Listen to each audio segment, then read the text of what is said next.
what happened to the great lock-in, bro? Look, so everybody been talking about the Great Lock-in. So everyone's talking about the great lock-in of 2025. What's up, YouTube? Alright, there's a different type of video now. It's more of like a sit-down type of video. I don't normally do this, just sit down and talk to the camera, but I guess we're gonna do this time. Alright, so who remembers the Great Lock-in? Right? Yeah, you know the Great Lock-in. If y'all remember, back in 2025, right? The Great Lock-in was from September 1st to the end of this December. So all it was is basically like you pick different aspects of your life. It could be in the gym, career, academic-wise. Any aspect you want to improve, you literally just go ham. It's also called the Winter Arc. There's many names for it, but I guess this time was really big. It was called the Great Lock-in because everybody was doing it. It's a whole, like, you know, internet thing. So it was gym, whatever, and you just focus for just those months. You just write it down, achieve those goals, and you be so like specific with those goals. And then you gonna see the benefits at the end of the year. Now me, I'm on the internet, obviously. I love the internet trends.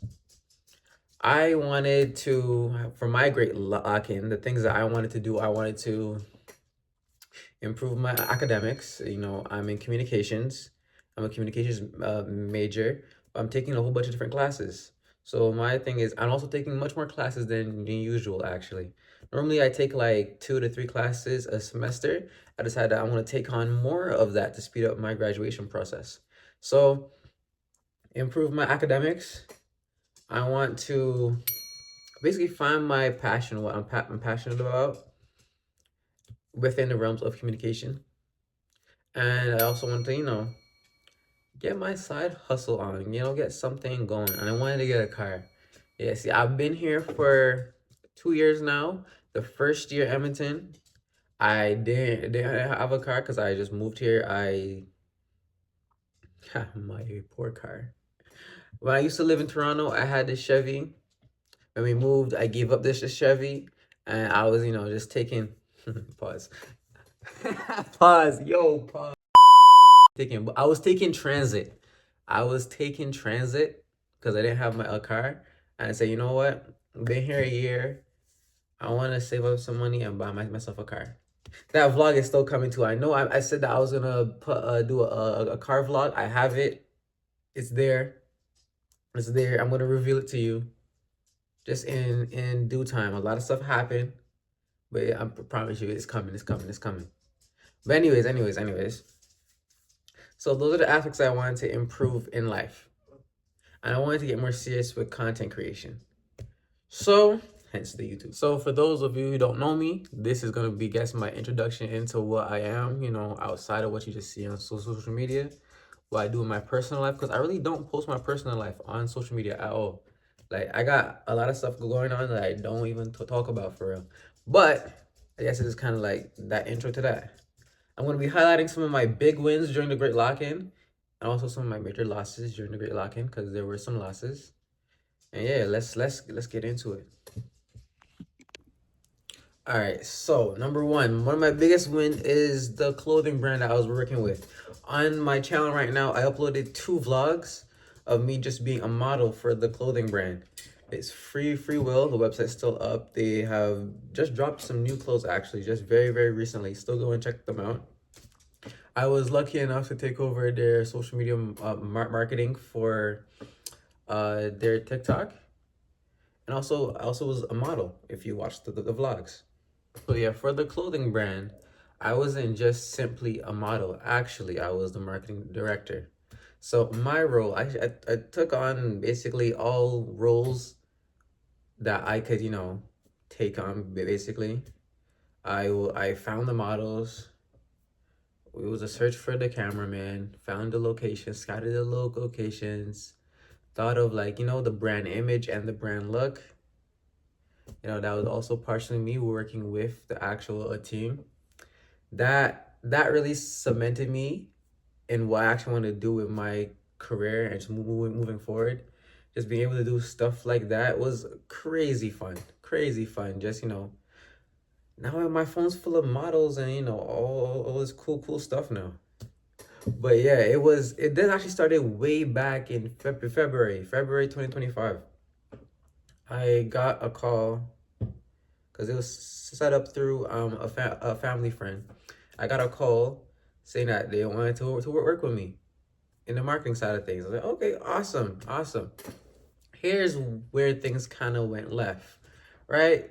Cool. Got the call. I was very interested, and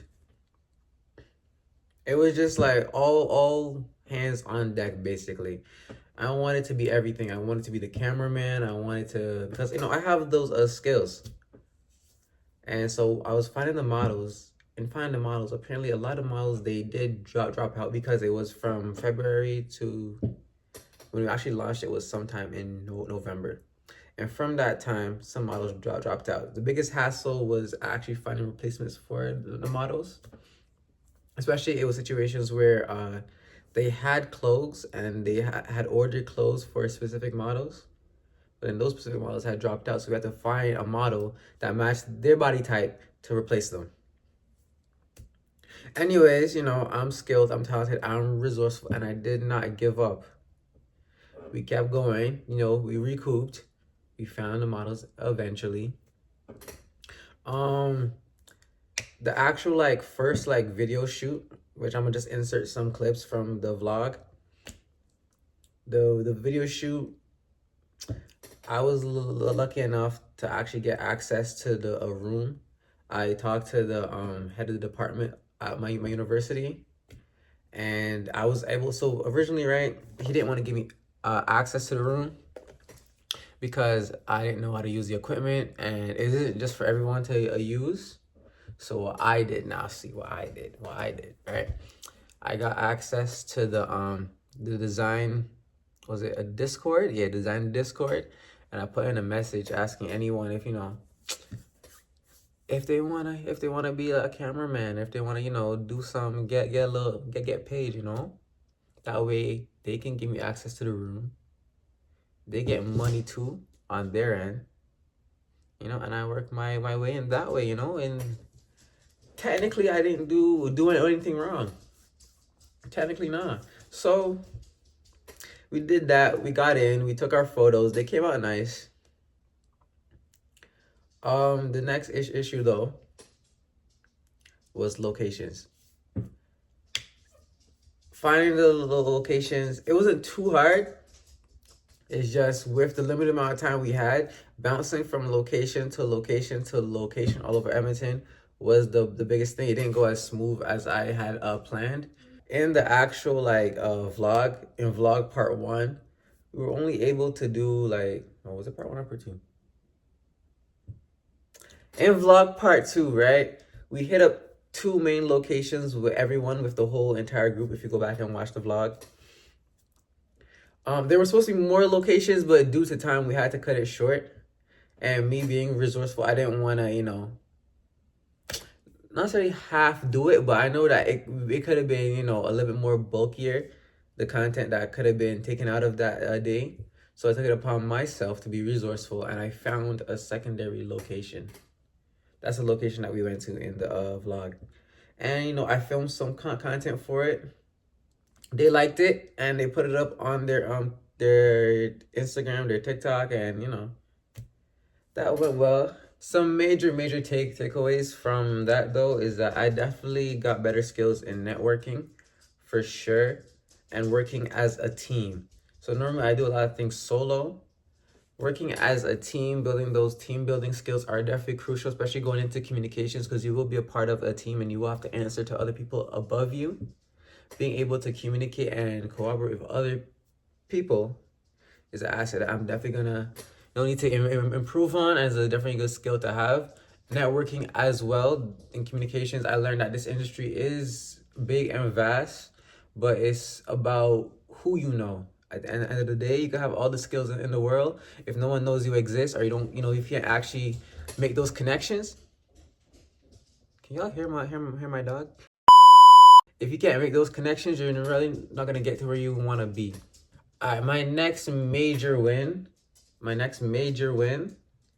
is being the lead cameraman for this nonprofit. So this nonprofit is for Hispanics when they're migrating to wherever, to Canada. Basically helps them to get, I say, accustomed. Now, I don't want to use the word assimilate because that's not the goal or what they're trying to do, but basically allow them to transition from their home country into here. Not assimilating in a way because they're still keeping their culture.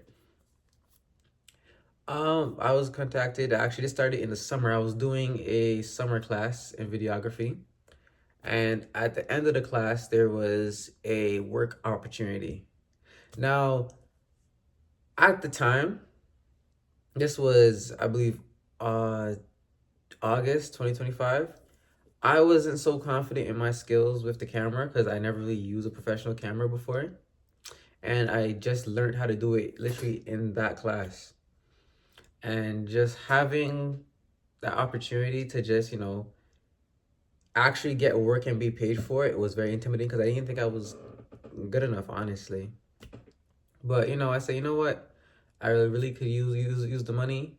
I could also use the experience. So it was basically they were going to give you small projects to do, and you basically do those small projects. And then there was another huge project, another big project that they're going to give their most skilled people to tackle. I submit my application, not thinking I was going to get through. And then boom, like not even like 2 weeks later, right? I got a message, an email from the coordinator, whoever, right? Saying that they love my work and they like the skills that I have and they want to appoint me as a lead cameraman for the major project. I'm like,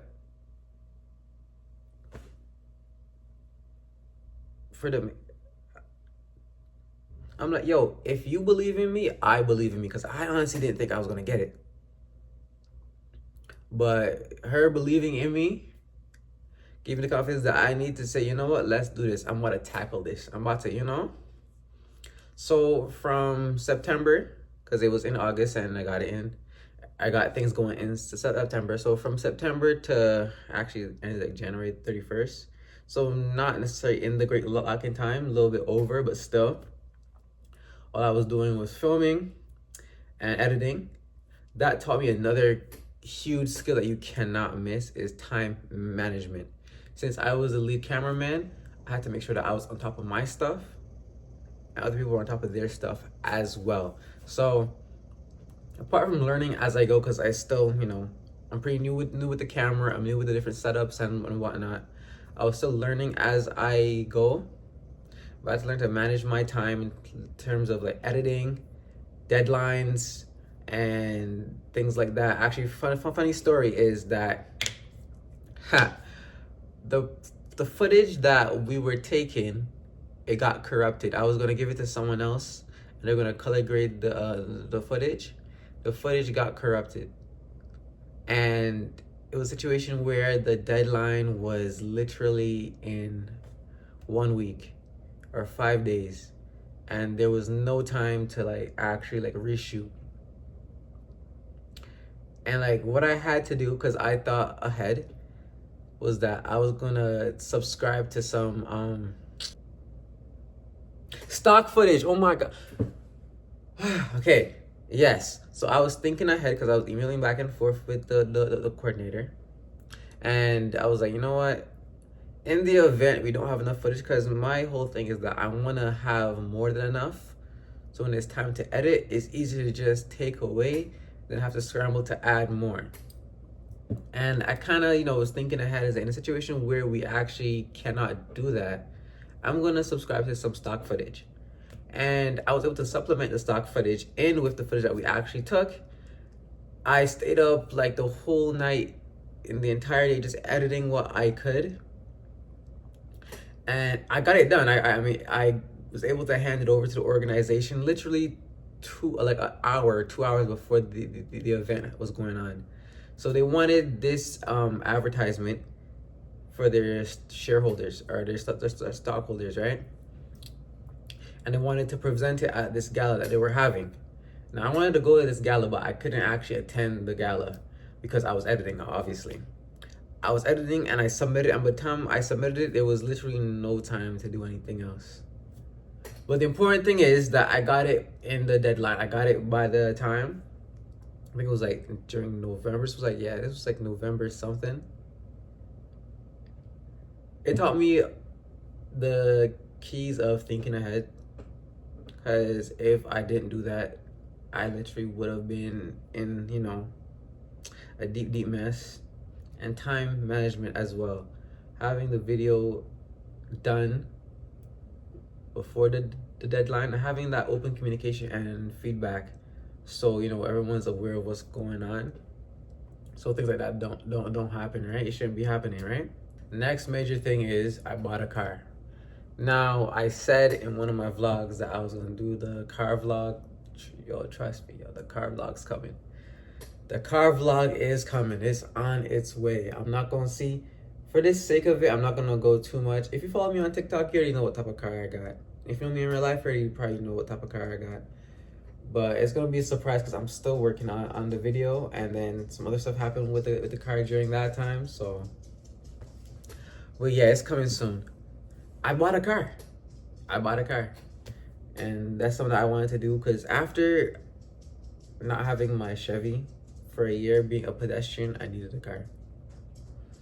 And especially with the camera, since I was doing the camera work, it was, I'm sure y'all a picture. It was this huge ass camera equipment, and I was just really driving around my mom's her SUV, and like it didn't make no sense because you know she was going to work, so I couldn't exactly borrow the car at the times that I needed it. So I need my own vehicle with a huge trunk space, so I can also, you know, put the stuff in the trunk and it can all fit. So having a car and doing that kind of goes at the same, because I bought the car, back in like what, October, and I got the job for the videography stuff in September. So yeah, I kind of needed the car fast. I went on Marketplace and tried to, you know, see what car can fit my needs and also be a little sporty at the same time, find a decent blend between the two.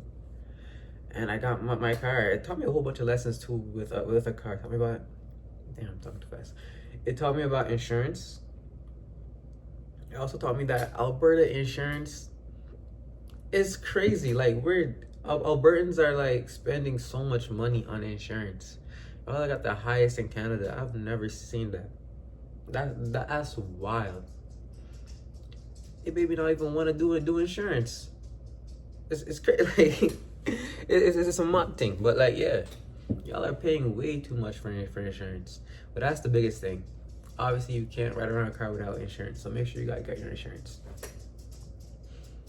And then the price you pay for the car, you still gotta have some money left over to do other stuff like register the car, obviously pay for insurance, get your license plate and whatnot. And I know I mentioned academics. We don't talk about that, yo. I said that I want to improve my academics. They have improved. I found a better way to study.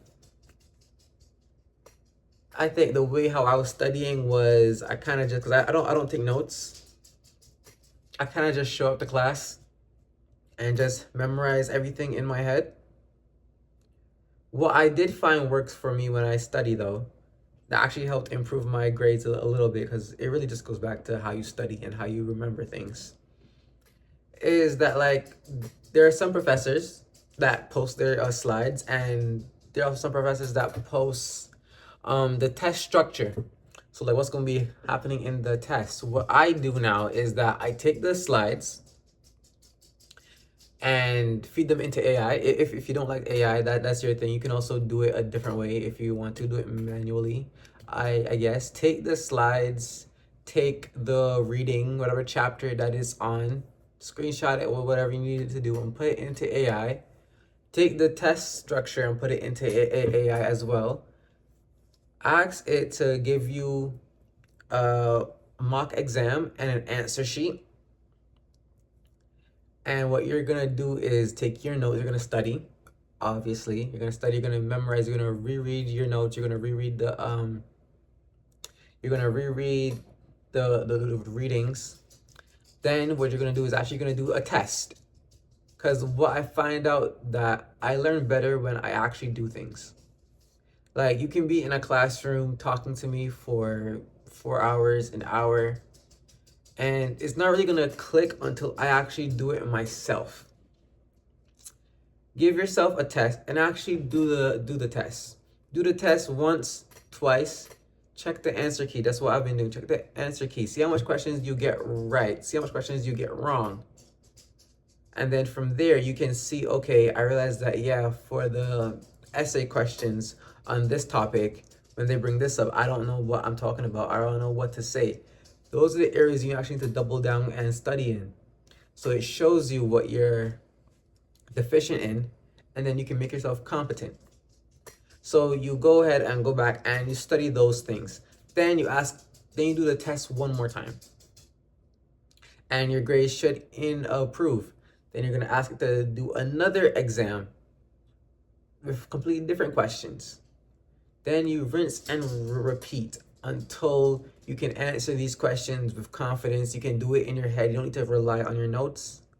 And when it comes to test time, I can actually see myself. And sometimes, right, the same tests that I put into AI, the same questions that I got from the AI, are on the actual test. And all I'm doing is just, oh, I did this, and I can just answer it just like normal. I mean, it's been working so far.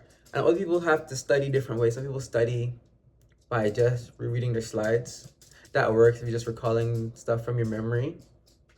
Some people, they can just, some people are just so smart, they can just like do it without even having to study at all. For me, I like to do tests. I realize that doing the practice tests and doing multiple practice tests at different times help a lot. Especially when I'm doing subjects like psychology, philosophy, and those type of subjects. Having that, in my head, because there's a lot of memorization. Having it broken down into different pieces and different parts like that helped me to actually remember and recall it better when it's actually time to do the actual test. Okay, major failure. I won't call it a fail. I just think things happen for a reason. Since one of the aspects that I wanted to get into was being more serious as a content creator, I was looking for some brand ambassador opportunities, also helps with the marketing side of things as well. Like I said in the intro, I got in touch with this temporary tattoo business, I guess. I've been following them for a while. Like, I was actually thinking about actually being one of their customers. Then I see that they were advertising that they wanted influencers to promote their brand. So I reached out, I sent them an email. If I can find it, I can put it on the screen. And they hit me back. They were very actually interested in working with me. I had some ideas for content, I could do just posting it on TikTok, different skits. I had an idea for like a whole prank, because it's a temporary tattoo thing, right? So I had a prank to prank my parents, saying that, oh, I actually got legit tattoos. And that would be like the whole thing, and like market their brand like that way, because like their whole thing is that like their temporary tattoos, they don't wash off for a week or 11 days, or 14 days, however long it was, right? So I had an idea to do that. And since you can't rub off the tattoo, it's going to even be more like, real. But Canada Post. During the Great Lock-in, Canada Post had a strike. And because they had a strike, none of the package was getting delivered, or they were getting delayed.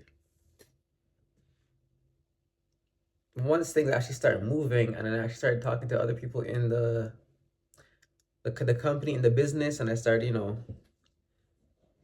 when it was time to actually get the product, Canada Post happened. They didn't want to move forward because who knows when's going to get it. I was like, you know what? It is what it is. It would be cool to have the opportunity, but it fell through. There will be more to come. There'll be more to come, It is what it is. And even though the strike is, I think it's over now, they haven't reached me back yet, or they haven't hit me back up. I could hit them back up, but I felt like if they really wanted me to be a part of that experience, or a part of that team, they would have hit me back up or something like that. I mean, it's not a major loss, but it just kind of sucks, because I was wanted to be a part of, my great lock-in journey, my whole transition to being, just a guy that just does stuff. stay, you know, a little bit more serious in my side hustle, being a content creator, being a marketer, and being an influencer. But it is what it is. But it really showed me though how locking in and identifying key areas of that or you want to improve in can actually, you know, change the trajectory of your life. Cause September 2025. No, even before then. Even let's go back to July 2025. I didn't know what I wanted to do. I was just like going to school and just, you know. I mean, I had opportunities. I do other stuff for other people. But I didn't really have anything like concrete I wanted to, you know, drive towards. And with the Great Lock-In, it gave me a sense of purpose that, you know, I can actually see for myself that, hey, here's what I want to improve. This is what I need to do to improve. And I'm going to do those things for the next couple months. And I'm going to laser focus on those things.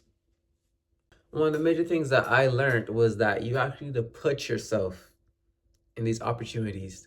Nothing's going to fall from the sky. If I didn't take that risk and apply to that videography job, I wouldn't be making this video. I probably wouldn't have that much drive as I did to continue with videography. And it's March now when I'm doing this. That little gig that I was doing catapulted me into other things. And now I'm being more creative with my videography. Another vlog that's also coming soon. Another thing I learned is that skills create opportunities also. Because I was learning marketing, I was learning camera work, I was able to step into roles like being a lead cameraman, for example, right? These skills, even though they were kind of in their infant stage when were first given to me or first presented with these opportunities, I was able to actually grow in those skills and improve. One of the things to remember too as well is don't lose that momentum. When you get a small taste of success, a small taste of what you were kind of working toward, don't let up. One thing for me is that like once I finish a project, I'm like, okay, thank God it's done. And then I'm just back to being stagnant. Don't let up. This whole entire time, bro, if you got me on Instagram, you know, like I've been saying belt to ass all year. Like it's just belt to ass, don't stop. Because I remember on this exact YouTube channel, right? I used to post content way before this. Way before this, I used to post content. I stopped. I don't know, I just stopped. And then I did music for a little bit. I posted one song. Funny as hell. People from my high school were singing the song to me too. But I just stopped. I was learning how to code. I used to post videos of me coding on this channel.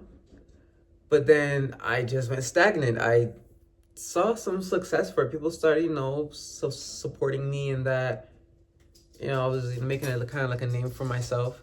But then I got stagnant. I was going through some things personally, but I stopped. And the biggest thing I learned is that you can't stop. Even if what you're going through is to the point where you feel like you actually can't do it anymore, take a break, but don't delete it. Take a break and come back to it. Because things build slowly over time. Same way how these skills started in their infant stage and it took months to just kind of keep building and cementing these skills. It's like that with content creation. It's like that with your own personal business. It's like that with your schoolwork. These skills keep building over time. And you can't stop. You literally cannot stop. You got to keep doing it. Because if you stop, that's it. You technically failed. Whatever people are saying about you, whatever rumors they become right. They become reality if you stop. Some people might, you know, say, "Oh, content creation is not gonna go nowhere." It's like, "Oh, what are you doing?" Or whatever noise that is surrounded with you. When you stop, it becomes true. Don't ever stop. You lose your momentum when you stop. You lose your drive when you stop. You lose your passion when you stop. And when you stop, you could become stagnant, and then it's hard to even get back into it. It's like the gym. It's like fitness. You go hard in the gym in the summer or the winter or whatever, and then you stop. You stop for a month, you stop for 4 months, you stop for a year, you stop for 2 years. The longer you wait, the harder it is to get your ass back in there. And then your body isn't exactly what it was when you last stopped. And things don't change overnight. You're gonna have to still put that work in eventually. If that's your goal, you're gonna have to put the work in at some point, right? So stopping doesn't do anything but slow you down. Or you're gonna be resentful because you never actually achieved those goals. Now, the Great Lock-In is amazing for young men because it teaches them drive. A lot of young guys don't have that drive, don't have the will to do something that's bigger than themselves. Having a Great Lock-In gives you opportunity for a couple months at the end of the year to focus. That's why I love trends like these. That's why I like the whole winter arc thing. And if you prove to yourself that you can focus and grind for those 4 months, you can do it for 6 months. You can do it for 8 months. You can do it for a whole year. And it takes just one good year to change your life forever. Now, let's say the clothing brand thing didn't work out. Like, that crashed and burned and it was horrible. And they said, Dante, I don't want to work with you ever again. Look, worst case scenario, I now have the networking skills. There are a whole bunch of models in my phone. There are a whole bunch of cameramen in my phone. I know how to network. I know how to do different things. So it's never a complete loss. If the cameraman thing crashed and burned, I know how to color grade. I know how to use a camera. I know how to do the 3-point light setup. I know how the different lighting stuff. It's never a complete loss if you're still learning. If you continue to learn and grow, you're never technically losing. And that being said, it helps build your confidence. I'm a person who struggles with imposter syndrome. Sometimes I feel like, like I said before, the whole cameraman thing, I don't think I was actually good enough for the role. I didn't think I belonged there. I didn't think, something I could tackle. For the whole marketing thing, I didn't see myself as a marketing director. I didn't see myself as a model. I only modeled to fill a spot. And modeling isn't something that, I do professionally, isn't something that, I usually do. But putting myself in that role, kind of forcing myself to be in that role to achieve that goal, showed me that, yeah, I can do this. I can do this. I can not only do this, but I can do it well. And it's something that I can continue to do. So it just takes, a little bit of being uncomfortable, getting out of your comfort zone, to really change who you are as a person, because, confidence can increase. The way how you perceive yourself changes. The way how you carry yourself. Other people can notice these things.